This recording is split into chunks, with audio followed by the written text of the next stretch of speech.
يتسابقون فيها بأنواع الطاعات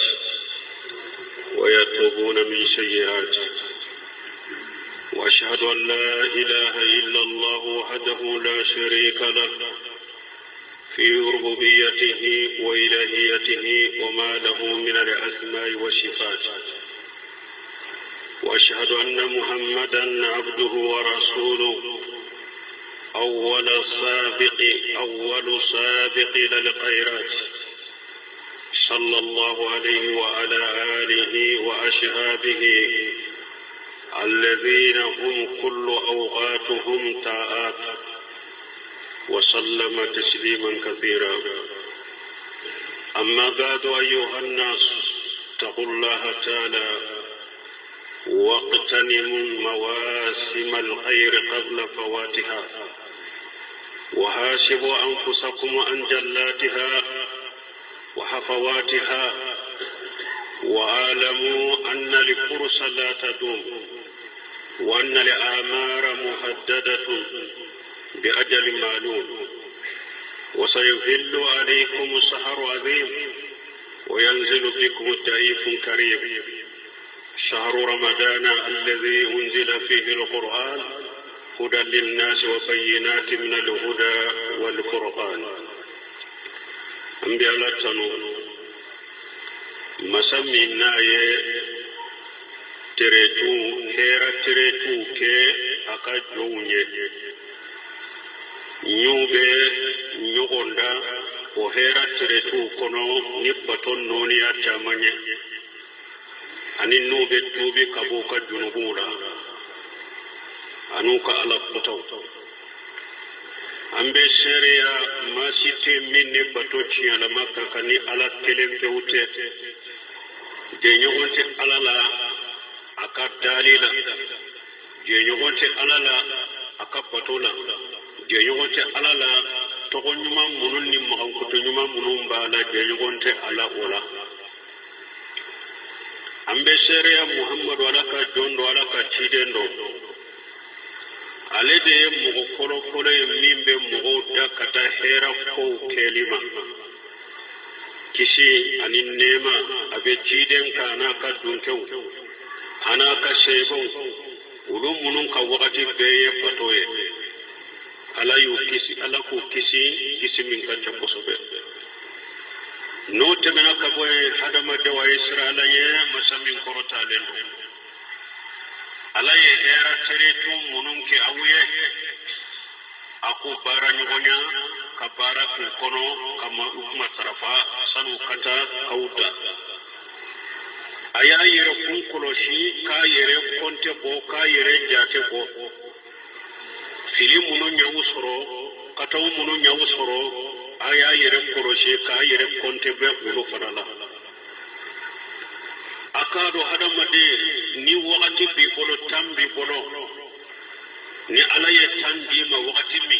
tam nono ne wakati nono ate dumede akado shi muno kona dira amma hakke sigilende be shi nono na akado ko kalo ba do ba fe kana jiga auka dunan ba do ba fa ka jiga auka minye sungalo kaloye kalo minni alaye qur'ana jigni damina akono qur'ana minye kandaye aninna be jeyali ni bangalite na be tinyani kalombo nyona o qur'ana ye jigni damina sungalo inde kono ni sungalo min fuleni ye jala allah siyamahu ahada arkani al-islam وقيام ليله من نوافل الإذان،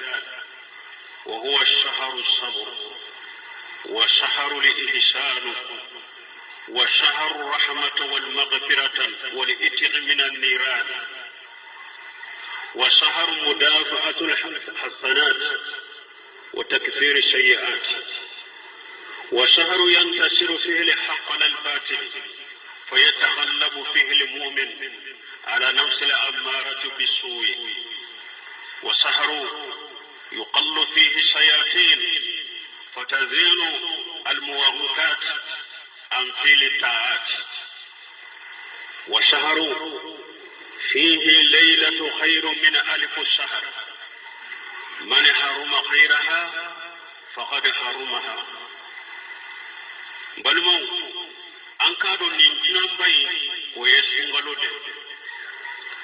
سنغلو على يا أسنك سلامية كجوسين دوye sungalo suni ala ya ke silamiya josen doye sungalo su doli ala ya ke nafila pau doye asu doli ala ya ke nafila pau doye ni sungalo mi fulani ne sabari kalo de kalo min de sabali kalo de hada maden ka sabali akoro sungalo nyumaya kalo de sungaro شهر التلاوة للقرآن قرآن كلا كلو دي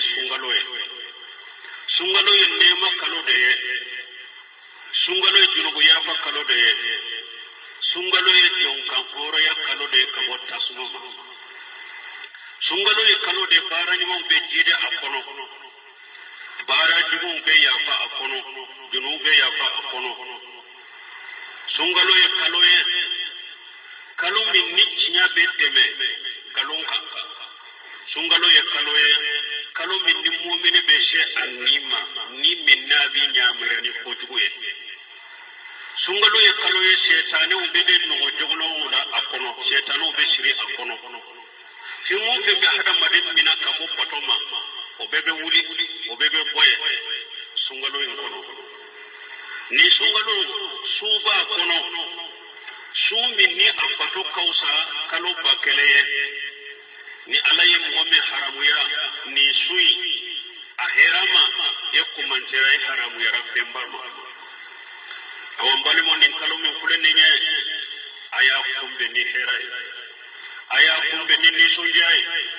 qul bi fadlillahi wa bi rahmatihi fabidhalika falyafrahu huwa khairu mimma yajma'un ala ko cide ma fuye ala ka fasamantiya ala ka nema ayen ni sanjani ode nin kalo ala ka fasamantiya de nin kalo ala ka nema de silamo kan ni sanjani nin kalo de silama kana nusongwa nin kalo nali silama kana corona pili nin kalo nali ayen ni sanjana ede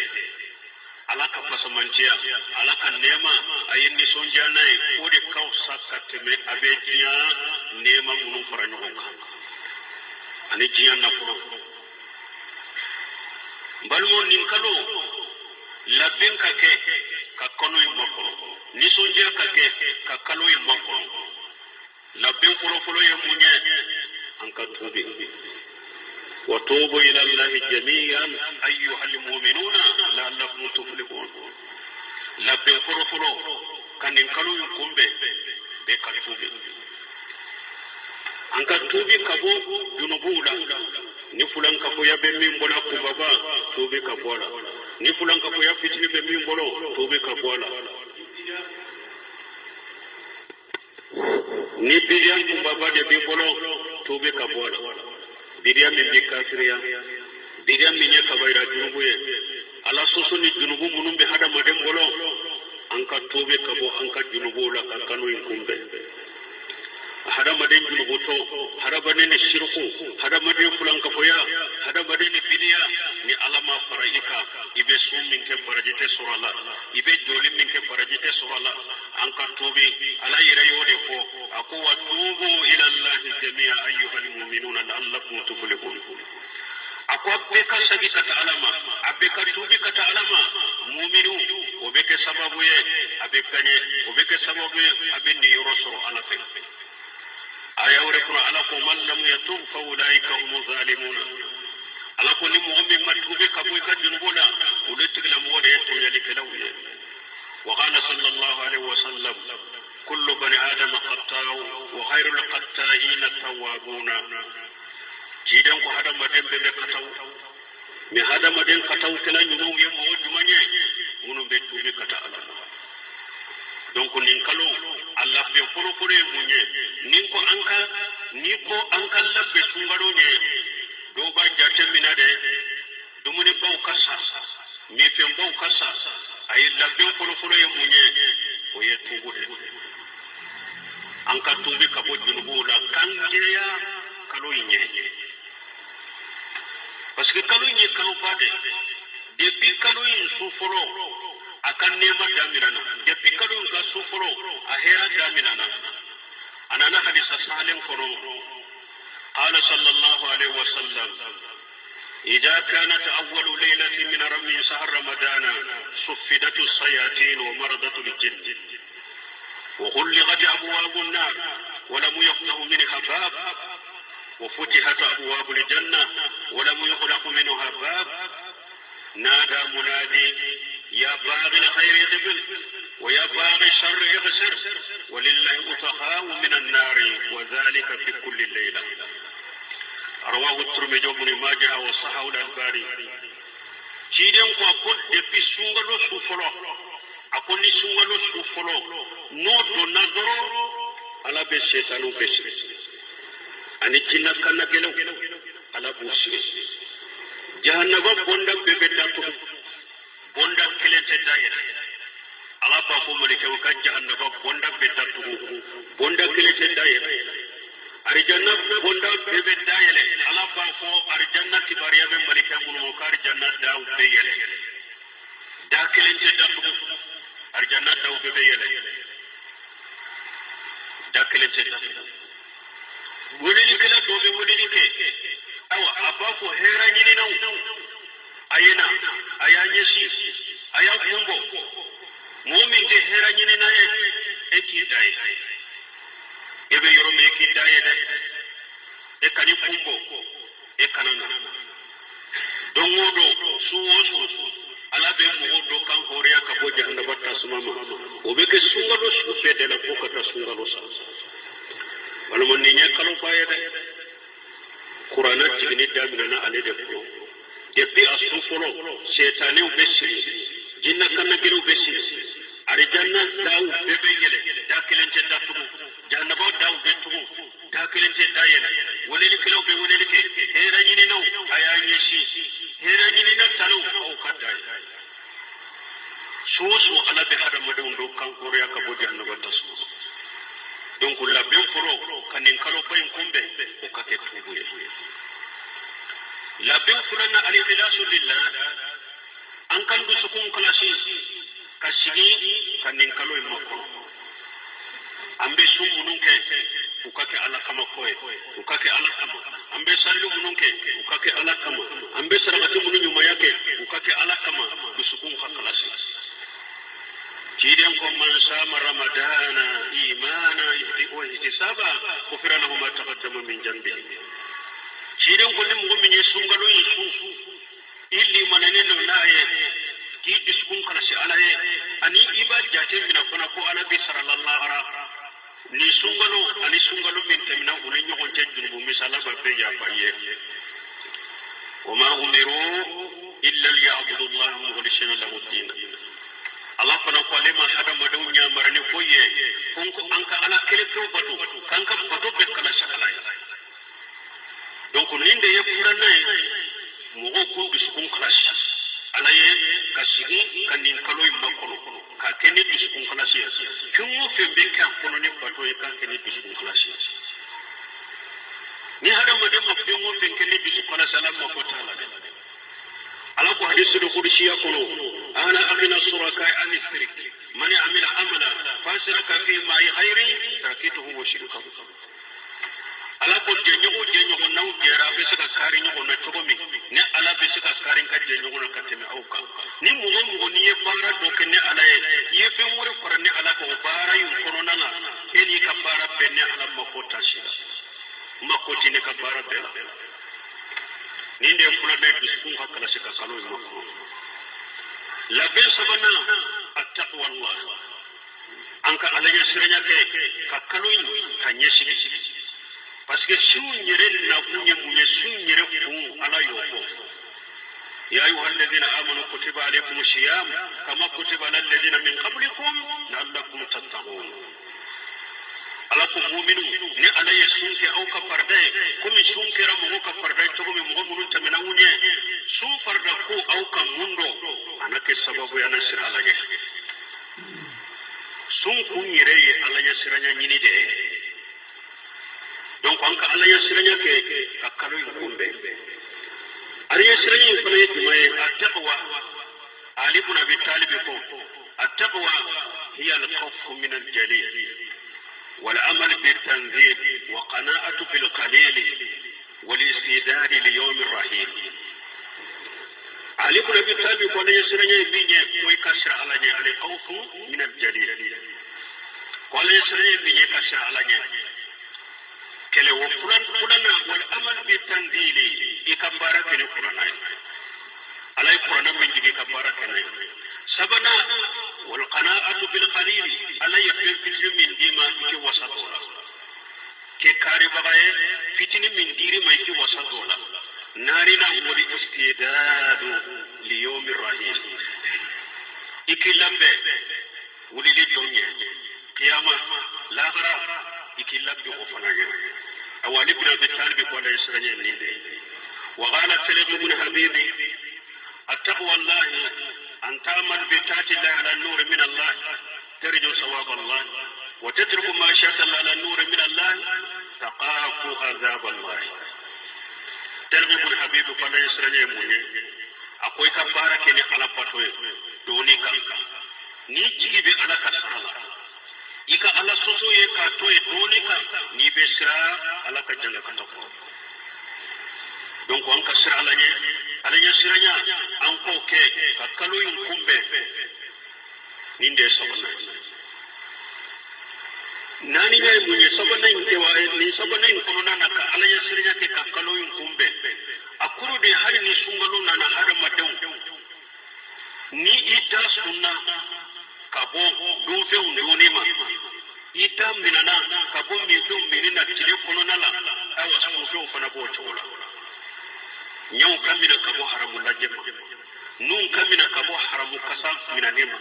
dau kamina kabo haramu folema bolo kamina kabo haramu minanema seun kamina katama kata haramu la kono kamina ka haramu do kono jidan ko man lam yada qawla al-jur wal amala biha wal jahl falaysa lillahi hajatu fi an yada ta'amahu wa sharabahu jidan ko mugo ni sunna e ma jurubu kuma utoye ema ewa jahili kuma utoe kabara kini junubu kou ya imu utoe ala fana makoti kami nugoni kakungula ika sumbra je chinyana teu wa ghala sallallahu alaihi wasallam as-sawmu junnatu wa idha kana sawmu yawma ahadukum fala yarfus wala yafsuq wa in ahadan shakama khatara falyaqulu inni sa'im chidan ko sufulere tangana de do sunye tangana de nabe hada maden tanga kabo jahannaba tasuma na dona kile nan sunna domi kana julbu kuma uke kana julbu ke wale uke kana fashire uke hari ni mugomi nyinani akwati gi makana tigi jabile akwati gi ne sunne do kana kuma wure fo ina kana kuma wure fo donc on kasira Allah ne kasunyunu ku nyesi e kasungalo nyesi ni nyefo nani ye folo munu nankan kasungalo nyesi zuye. أعوذ بالله من الشيطان الرجيم. مثل الذين ينفقون أموالهم في سبيل الله كمثل حبة أنبتت 7 سنابل في كل سنبلة 100 حبة والله يضاعف لمن يشاء والله واسع عليم. بارك الله لي ولكم في القرآن الحكيم ونفعني وإياكم بما فيه من الذكر الحكيم. أقول قولي هذا واستغفر الله لي ولكم ولسائر المسلمين من كل جنب واستغفروه إنه هو الغفور الرحيم.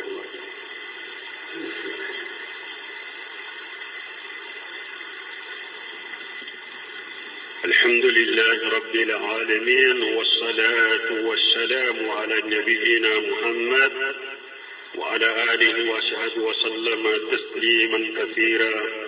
أما بعد قال تعالى مثل الذين ينفقون أموالهم في سبيل الله كمثل حبة أنبتت 7 سنابل في كل سنبلة 100 حبة والله يضاعف لمن يشاء والله واسع عليم. balma ko duruna min nan kan ka sungalo nyesigi naye kanjan to la sungalo konona na fatili nyuma ya asigan ko nin kalo nyuma ya kalo de ala ko qur'ana kono akum mugo misaliya mugo munumbu kan na fulo na fakati ala kasirala akwa be ko min nyo kisekele ni ya do dugu jukoro afalela ay nyo ti sawulun funa bo no jinsa kelen be no kise keme bana ala be kididi ke mogoye mo minni ala jiya ala yurole ne do ala ka dori yurole ne do mana drome kelen niya di ala mani tuskun kala sin na fulo halala ala bi sarala drome kelen fulade ala bi sarala asaraki kelen fulade aba jidi kata jidi minya jiya donc na fatili ka ke nin kalo konona وما أنفقتم من شيء فهو يغرقه وهو خير الرازقين ألا قبل نفقتين ألا بفهم بلا نولا ني ألا دي كرجك لا يمي شيء ني نفقتين كلاو نفقتو كنا جات من كل ني ميمو بميمو كان نفقر كادي مو من كان نفقر نغسرا أي ألا قبل بفهم في نفقتين ألا بفهم بلا نولا كونو كل دي ولا كفما تولي ne ala de karje gari kala nyuma awo nyuma ya kalo de ni kalo hinna kalo de ni kalo ya na pawtide ka ke anka hinna nyona ala yo mo tanu ويطعمون الطعام على حبه مسكينا ويتيما واسيرا انما نطعمكم لوجه الله لا نريد منكم جزاء ولا شكورا muhammadu mu e fanto la dumuni kali atilu la dumuni ka jumara la dumuni ala kama ala yutanu korona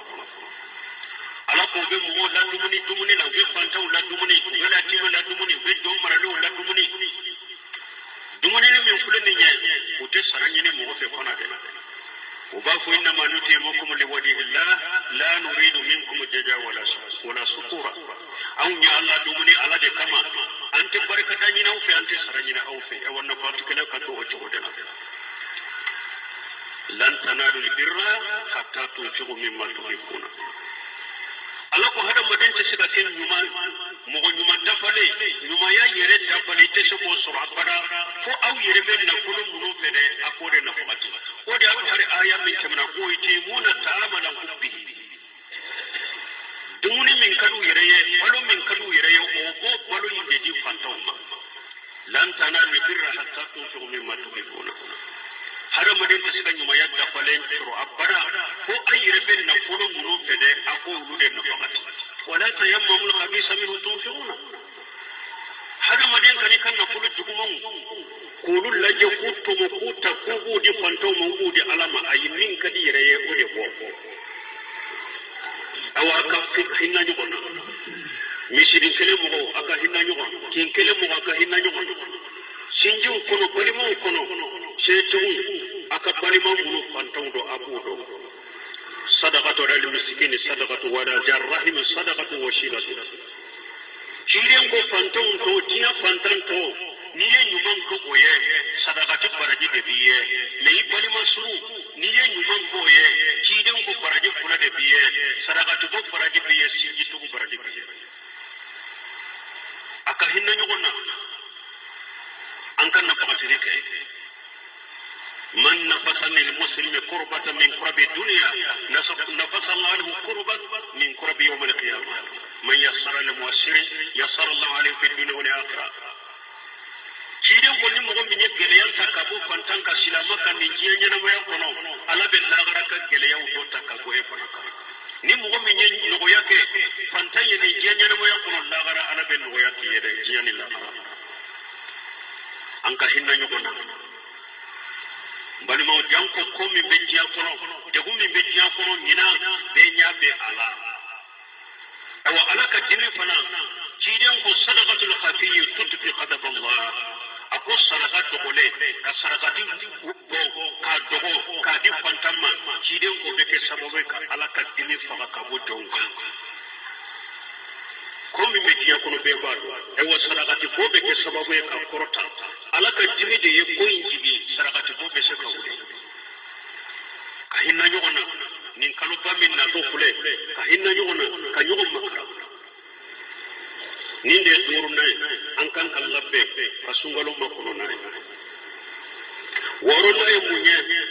ata samu ko an ka yafa ñogon yafa ka ke ñogoma nin de fanay gele ma yoro bene bene ba do de koyin kono balma jankan ka siso tew kono ibe mogo ana bange baga sogo da tigale be ñogon mogo donu fa te kuma ñogon fe mogo donu fa te kuma ñogon fe mogo donu balima fakile fakile te kuma ñogon fe mogo do furu kene furu muso o te kuma ñogon ko da tigale be ñogon kene do ni ñogon ce dugu ya be ni ñogon ce be sen ko ya be ni ñogon ce kalo bayin ka junugo ya fa min fulen ni nye aw hada ma dem munun da tigale be ñogon na dimile be ñogon ko ato o ya fa so de momin ba be nin kalo fa min na to fure alaka ya fi ma ya fa muhuma wal ya'fu wal yasfahu Allah tuhibbuna an yaghfira Allah lakum wallahu ghafurur rahim nin jigina abubakar shi ne ta kibariya da an ba aisha tu wuyejjen ya galo min dan ba aisha tu la abubakar shi ne banci ne do den do tumbe mistah bin asas a farla jama'in kan munum ya galo tigi ka da ai ba shi tu ga faralufa ayato abubakar shi ne da ben na fakati kaka tuma me aya she do ni na aya jigina kan ba aisha tu bariya abubakar kalela akun ni de tumbe na fakati ke ika min ni e ma be wa jama kulu suru ka faruka fum jama kulu min yek galonda ne dem musona e wonde yin kan na fakati tike ntenyu ma yaki abada ala ya ayati ako wala ya atal ulu lil fadli minkum wa sa'ati an yutu ulul qurba wal masakin wal muhajirin fi sabilillah وليعفوا وليصفحوا ألا تحبون أن يغفر الله لكم والله غفور رحيم أو لكم فسمن جاد كيو أن يروا لي بمغمرون أو كنكلي ko atenyu mayake akabari masruye akabari masru munye pantauye akabari masru munye hijra kana kasrala akana kale ko atenyu mayaku yede ayya fa akabonne jabuye yana awu tafi alaka ya fa umawa tuma min ayati na dura ko kar ko wallahi ne ba ka alaka ya fi aku musamanya farima awayi kan na fakatin ya ta ko katinsa bal mo qur'ana be baraka ni ko de na mesulu tile qur'ana ayo de kalam kan te sebe fulalante baraka ngoye khudul afwan wa amur bil urfi wa arjil jahilina tuma min ayat dina umar ibn khattab fana ka yasura dibina ba te kabbi mo de ko ka gosi qur'ana kala na do yene ayat kala umar ibn khattab ka diro ajora ako ala ko cide ma ya fa min ay ka mo nyamrani nyumaye jahilu ye ko toye donc hada madem munun na dimine be ñogon koro aw datti be lembe ñogon ante kuma ñogon fe aye sagi kata ñogon makka ya fa ñogon mare sino ala ta ya fa uma sungal en kono jiden ko sallallahu alaihi wasallam la taqatu la tabaghadu wa la tahasadu wa la tadabaru wa la taqatu wa kunu ibadallahi ikhwana wa la yahillu limuslim an yahdura akahu fawqa salas muttafaq alayh jiden ko akana aw yirenjire kamo ñogona akana ñogo hasiriya akana kodi ñogo ma ayeke alaka jon ñumaw ye ayeke alaka jon ñakake balima kirawuñe ate daga silama ye iki dattige balima silama ka kuma ñogoña tige tatteme tige sabaka siden kote daga yede silama ka dattiga balima silama la siden kote daga ki dattiga la katteme tile sabaka ate daga hadisa dola siden ko mane hazara abahu fawqa sanasu fa mata taqala an-nar akuni mugo moy dattiga balima la katteme tile sabaka isaru kay gero tasma ko donc ayi ya ma ñugo made junubu ya fa kanu de sungalo ni men ni mugo min ba gala ke ka junubu ya fa aw yere ka ya fa ñugo ma folo ala yode ko akon ta fe ne ala ka ya fa ma wa o hambo fe e wonna ba fe ne ala ka ya fa ma aw fana ka ya fa ñugo ma da tige be munu ni ñugo cha ya boy be sun koniya ni tugu ya be ni ñugo cha ye sabi ka ta ñugo ma aka boy aka kalo bay kunde antum be nyogo hakili jige munu na teleyala o yen nununde ambe ala tele nin kalo bay ala kayira ankenela kayirana abasoro an tubira kabanka dunubula kayirana abasoro an biskun khalasire namba kene biskun khalasi ربنا آتنا في الدنيا حسنة وفي الآخرة حسنة وقنا عذاب النار ربنا لا تزغ قلوبنا بعد إذ وهب لنا من لدنك رحمة إنك أنت الوهاب اللهم اجعل الإسلام والمسلمين واجعل الشرك والمشركين ودمر أعداءك أعداء الدين برحمتك يا أرحم الراحمين سبحان ربك رب العزة عما يصفون والسلام على المرسلين والحمد لله رب العالمين